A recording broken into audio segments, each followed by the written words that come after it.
ஒரு நாள் ஒரு ஜோசியர் ஒரு வீட்டுக்கு ஜாதகம் பார்க்க போனாராம்மா. அங்கே ஒரு 8 வயசு பையன் இருந்தானாம்மா.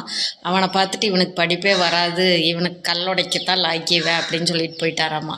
அந்த பையனுக்கு அந்த அந்த சொல் மனசில் ரொம்ப ஆழமாக பதிஞ்சிருச்சாம்மா.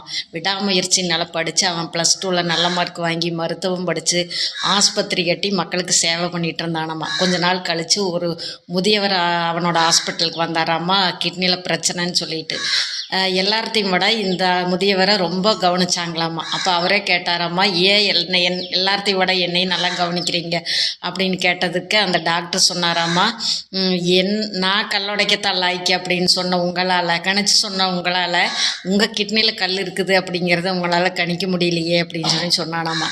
அதனால் ஜோசியமோ ஜாதகமோ நம்ம வாழ்க்கையை தீர்மானிக்கிறது இல்லை, நம்ம விடாமுயற்சி மட்டும்தான் வெல்லும். அதையே நினச்சிட்டு இருந்திருந்தால் நம்ம அந்த பையன் படிச்சிருக்க மாட்டான்.